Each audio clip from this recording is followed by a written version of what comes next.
शाम साहब, आप आगे क्या देख रहे हैं? ये सारी सिचुएशन को देखते हुए ये सब बैठने के लिए तैयार हैं, बैठेंगे? जहां पर हम देख रहे हैं कि अगर प्रोटेस्ट किया जाता है तो वहां पे अरकान को, कारकुनान को गिरफ्तारियां भी इतनी बड़े पैमाने पर हुई हैं, जो अभी रिसेंटली हमने देखा पीटीआई की जानिब से एहतजाज किया गया। तो फिर ऐसे में रिकंसिलिएशन ये आपको लगता है कि काबिल अमल है? देख, पहले तो हम ना लगारी साहब का शुक्रिया फॉर रेस्क्यूइंग मी, और दूसरी बात यह है कि जो आज आपने क्लिप दिखाया खालिद मकबूल सिद्दीकी साहब का, उसमें उन्होंने एक और बात भी की थी, काश आप वो भी दिखा देती, जिसमें उन्होंने कहा था कि भी जिस तरह तुम 2018 में जीते थे उसी तरह 2024 में तुम हारे हो।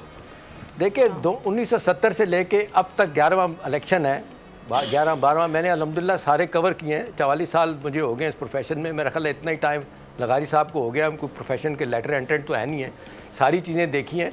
सब इलेक्शन के बारे में यही कहा गया कि गलत है।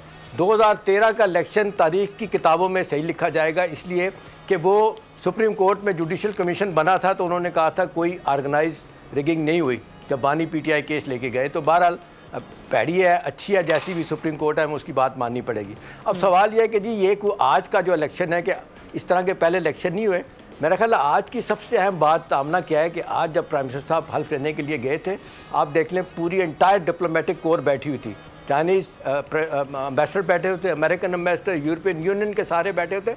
तो ये क्या है, लेजिटिमेसी तो वो दे रही है। बाकी लिखना लिखाना कोई फॉरेन अगेंस्ट कोई भी लिख सकता है, लिखना चाहिए जिसको भी है। हम तो ये आगू ही नहीं कर रहे कि जी जितने इलेक्शन हुए हैं कोई बड़े अच्छे हुए हैं, सब ही ऐसे हुए हैं। लिहाजा 2024 को कह देना कि जी ये हेमंत से आया था या पता नहीं दोजख से आया था जिसने सब कुछ कर दिया, तो मेरा ख्याल है वो मेथड टू द मैडनेस होता है, उसमें हमें जाना चाहिए। अब सवाल अगला जो आप कर रही हैं, देखें अब पार्लियामेंट में क्या होगा। ये जितनी टफ ओपोजिशन मिलेगी शहबाज साहब को, उनको लग समझ आएगी, लेकिन उनके नंबर्स गेम पूरे हैं।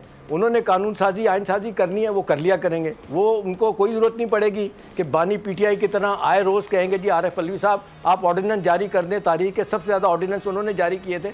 तो मेरा ख्याल है पीपल्स पार्टी, PMLN और MQM, उन सबको पता है उनके स्टेक्स बड़े हाई हैं, लिहाजा वो बैठ के काम करेंगे। और जो आज वो बात कर रहे हैं, अब दिल की हालत तो हमने किसी को नहीं पता, आप क्या सोच रही, मैं क्या सोच रहा हूँ। आज जिस अंदाज से वो बात कर रहे हैं, रियलाइजेशन की बातें कर रहे हैं, तकरीरें कर रहे हैं, तो लगता है कि दे मीन बिजनेस के हालात वहाँ चले गए हैं। बाकी आप देख लें, मैं एक बात बता दूं बड़ा वाज़ेह तौर पे, अभी SIFC के बाद तो एस्टैब्लिशमेंट का रोल बड़ा फॉर्मलाइज हो चुका है, लिहाजा ये याशियाँ करने की इजाज़त नहीं होगी जो हालात इतने ख़राब हो गए हैं। तो मेरा ख्याल है ये लड़ाई झगड़ा रहेगा पार्लियामेंट की, ऐसे मामला रहेगा, लेकिन आप ये कह रहे हैं कि चीजें भी करना होगा लेजिस्लेशन का वो करते रहेंगे। ओके, आपका पॉइंट आ गया। सब्सक्राइब करें और बेल दबाएं ताकि कोई खबर रह न जाए।